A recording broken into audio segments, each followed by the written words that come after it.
नमस्कार दोस्तों, मैं अजीत शर्मा और आप देख रहे हैं इंडिया फायर न्यूज़। कुछ दिन पहले आपने एक सबसे बड़ी न्यूज़ सुनी होगी जिसमें 3700 करोड़ का घोटाला, और जो कंपनी का नाम था वो सोशल ट्रेड, उसको अभी कुछ दिन ही बीते हैं, हमारे सामने एक और मामला सामने आया है जिसमें जो कंपनी है वो उससे भी बड़ी है और लोगों के मुताबिक 1983 से चलती हुई आ रही है। लोगों ने उसमें भी पैसा इन्वेस्ट किया और the same happen to Anubhav Mittal, happen to the same director of the company.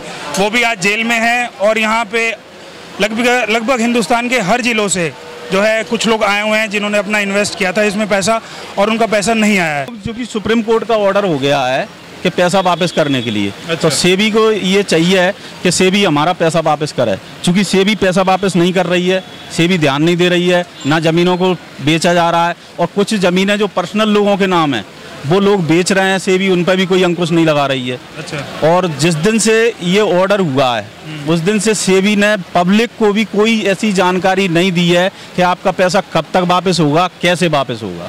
अच्छा, ये इन्फॉर्मेशन कहाँ से मिलेगी, आपको कुछ आइडिया है? अब इन्फॉर्मेशन तो सेबी को देना है या लोढ़ा कमेटी को देना है, वो दे नहीं रहे हैं। वहाँ उनके ऑफिस में फ़ोन करते हैं तो वो कोई संतोषजनक जवाब नहीं देते। हम लोग वहाँ मिल के भी आए, जब भी संतोषजनक। 35 साल से इस कंपनी ने काम किया है। अगर कंपनी गलत थी, हम सरकार से पूछते हैं, सेबी से पूछते हैं, तो 35 साल कंपनी को काम क्यों करने दिया? अभी तो डंडे से लाखों कंपनियाँ काम कर रही हैं, और जब कंपनियाँ लूट के ले जाती हैं पैसा तो उसके बाद बोलते हैं ये कंपनी गलत है। अगर गलत थी तो बंद की तो पैसा लोगों को दो। और अगर 50,000 करोड़ देना है, 2 लाख करोड़ की प्रॉपर्टी है, 4 गुना ज़्यादा प्रॉपर्टी है, तो वो भी दे सकते हैं। ये सारे सरकारें मिली हुई हैं, इनका मतलब ये होता है कि पैसा नहीं देना। बस अगर पैसा देना दे दो। हम गरीब लोग हैं, हमने गरीब लोगों का पैसा इकट्ठा करके लगाया, करोड़ों रुपये लगाया हुआ है, और वो लोग अब घर में परेशान करते हैं। वो बोलते हैं हम आपकी ज़मीन ले लेंगे, ऐसा करेंगे वैसा करेंगे, मगर हम क्या कहाँ जाएँ?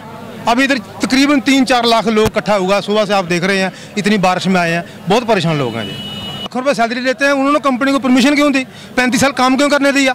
आज की डेट में जैसे अब मोदी जी चला रहे हैं डिजिटल इंडिया क्या है? हम जंतर मंतर पे देखो क्या हो रहा है सारा दिन, इधर कितने लोग परेशान हैं।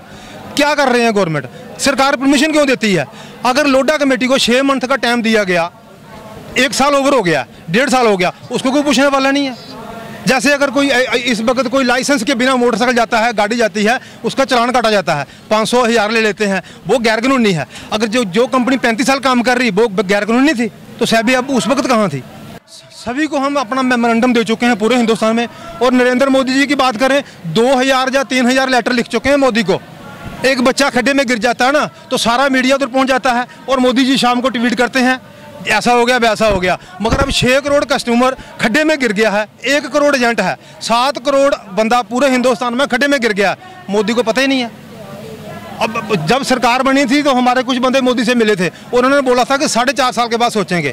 जो सोचते हैं 4.5 साल के बाद सोचेंगे इलेक्शन के वक्त तो हमारा हमें मिल जाएगा, वोट भी मिल जाएगा, उनका मसले हल कर देंगे, मगर मसला हल ये करने वाले नहीं है। सुप्रीम कोर्ट ने एक कमेटी बनाई थी RM लोढ़ा, उसको 6 मंथ का टाइम दिया था, तो जितनी इनकी प्रॉपर्टी है वो सेल करके इन लोगों का पैसा चुका दो।